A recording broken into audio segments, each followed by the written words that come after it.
My mother has hated me to the very core. Other people scared of me. It's all because of my face, my ugliness. In my earliest memory, the scene of sunset always pop up first. It was my mother and I watching it together. My mother didn't say anything to me. She just standing there, her face pale and drawn, my mom said, her voice strangely calm. Look at the sunset. Isn't it beautiful? I nodded, though I wasn't looking at the sea. I was looking at her, trying to understand the emotions I saw on their faces. Fear, guilt, determination. She stepped closer to the edge, pulling me with her.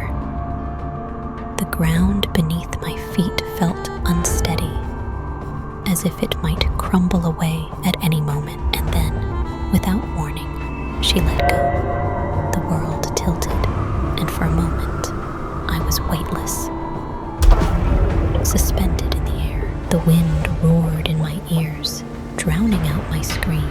At that moment, I remembered everything. I was born into a world of luxury, though I never understood what that meant.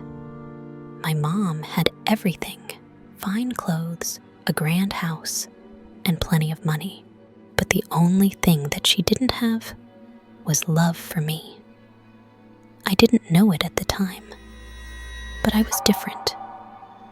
Not just a little different, but terrifyingly so. My face was twisted.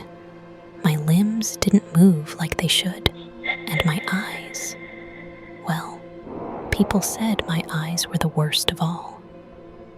I couldn't see what they meant, but I could tell by their reactions. People would recoil, their faces twisted in disgust, fear, or pity. I was the monster in the attic of a beautiful house.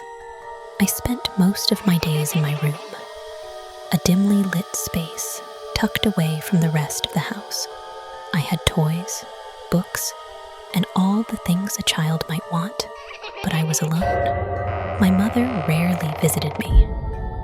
She had a housemaid that left food or clothes at my doors, as if I was an animal, a prisoner, or a disgusting thing that she don't want to see. I didn't remember how my mother looks. Maybe I only saw her face once. When I was born, she was just lying on her bed and never touched me. Sometimes I would hear them talking about me. The words they used, hideous, curse, burden, stung even though I didn't fully grasp their meaning. The one word I understood clearly was monster. I knew it was me they were talking about. Time didn't mean much to me then, but I knew I was getting older. The days passed slowly, each one the same as the last. Sometimes I could hear the laughter and chatter from outside my room, the sounds of life in the house that I wasn't a part of. My mother entertained guests often, throwing lavish parties with delicious meals and fine wines. I'd hear the clinking of glasses, the hum of music, and sometimes, if I pressed my ear to the floor, I could even hear the voices below. She never mentioned me. It was as if I didn't exist. One day, things changed.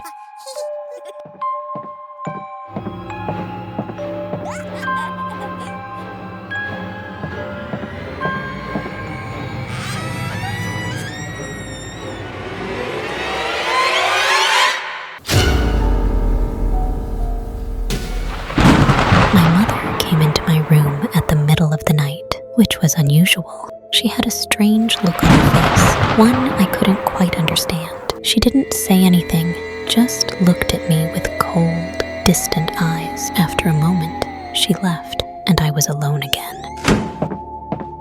But I knew something was wrong. The next day,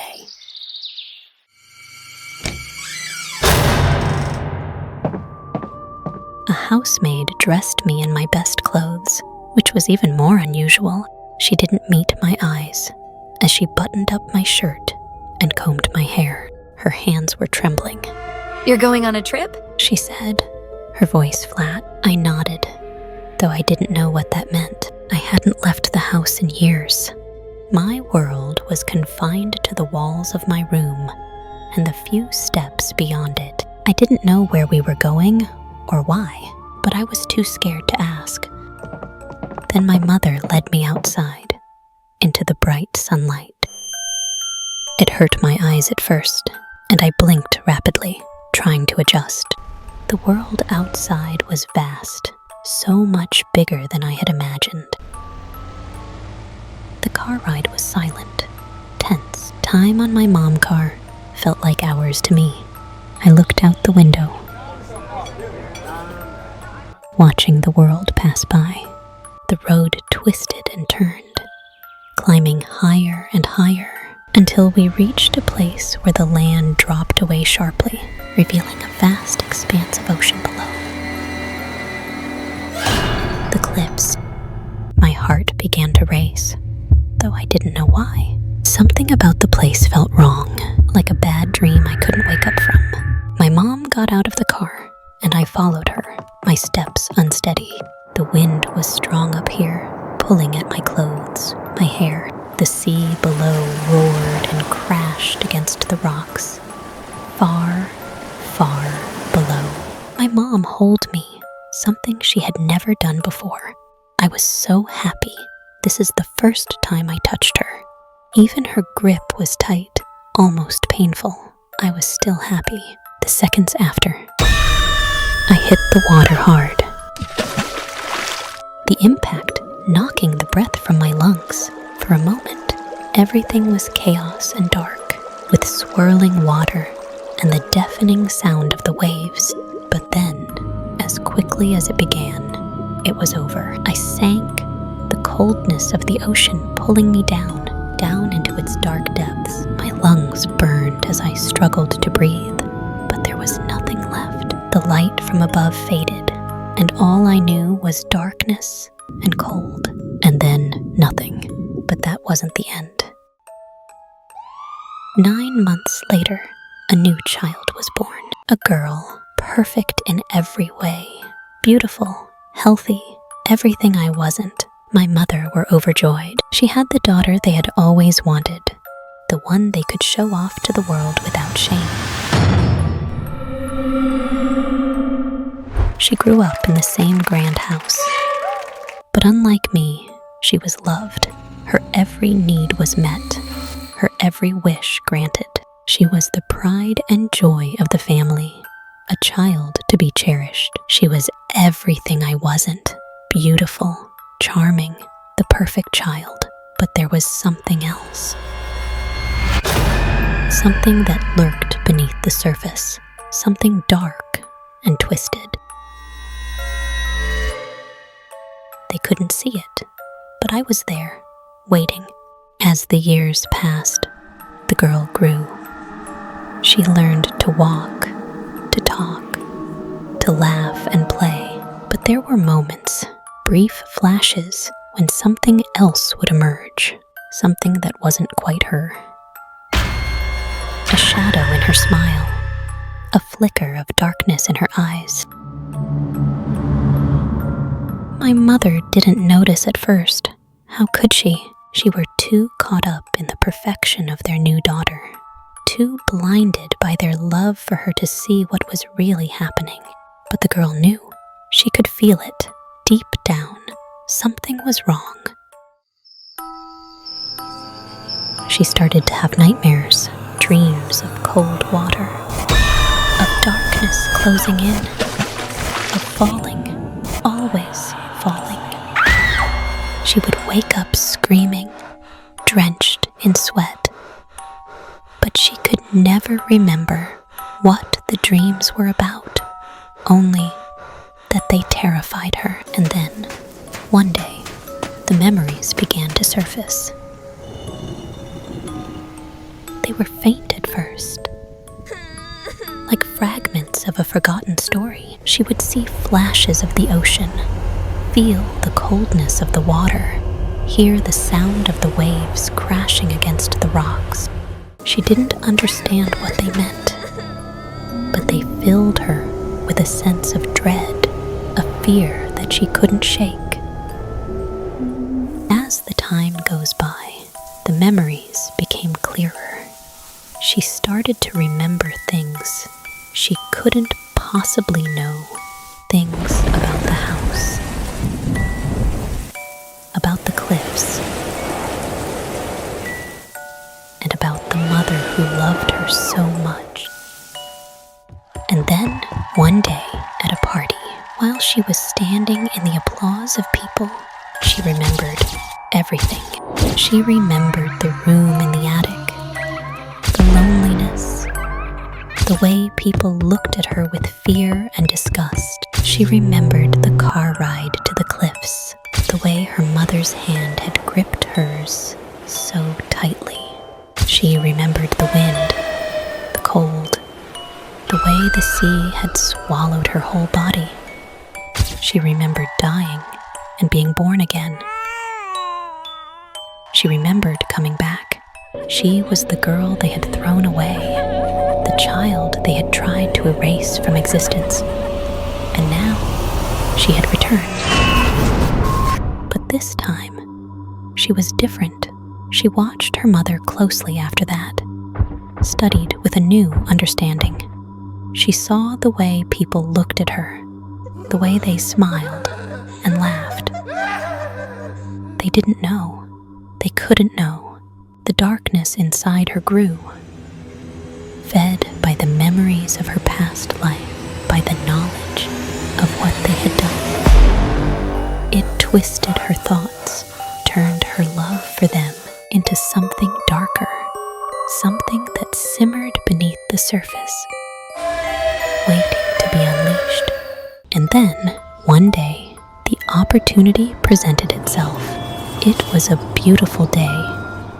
The sky clear and blue, the sun shining brightly. Her mother decided to take a family trip. Her mother drove up, smiling and laughing. Her perfect daughter sat next to her. She played along, acting the part, but inside, the darkness was growing, consuming her. And there they come, the same cliffs where her mother had left her to die. Irony, she said. They got out of the car and she ran ahead. Just as expected, she stood at the edge of the cliffs, looking down at the ocean below. She feels the wind on her face, the same wind that had carried her to her death so many years ago. Her mom slowly joined her, standing on her side with a wide smile, but she didn't see it coming. As the camera clicked, as the shutter closed on that perfect moment, she turned to her mother with her dark eyes. "Mom, are you going to throw me off the cliff again?" The words hung in the air, heavy with meaning. My mother froze, smiles fading, eyes widening in shock and horror. Now she knew. I watched as the realization dawned on my mother's face, as the truth hit with the force of a tidal wave. Mom had tried to erase me, to forget me, but I had returned. I had been there all along, buried deep within the daughter she cherished. And now, I was taking control. Mommy stepped back in horror, her hands trembling, her face drained of color. She tried to speak, to reach out to her, but the words died in their throats. In her panic, she took a step backward, toward the edge of the cliff. The ground beneath their feet crumbled, giving way to the abyss below. She screamed, her hands grasping at the air, at anything to stop their fall. But it was too late. The last thing she saw was their perfect daughter standing at the edge of the cliff, watching them with eyes that held no mercy. I didn't smile, didn't move, just watched as she disappeared into the depths below. The ocean roared as it claimed them, the waves crashing against the rocks, pulling them down into the cold, dark water. I stood there for a long time, staring at the spot where her mother had vanished. I felt nothing. I turned away from the edge, her face expressionless, her heart as cold as the water below. Walked back to the car. I knew that I had won. The breeze never felt so good right now. My only mother were gone. The past had been erased. The ocean swallowed the last traces of her mother. I was the perfect daughter now, the cherished child. And so I lived on as the perfect daughter, alone in her grand house. The wind continued to howl. The sea continued to rage, but the cliffs were silent. The ocean had claimed its due. And the girl, no, the woman, had moved on. I was the girl my mother had tried to erase. And I had returned.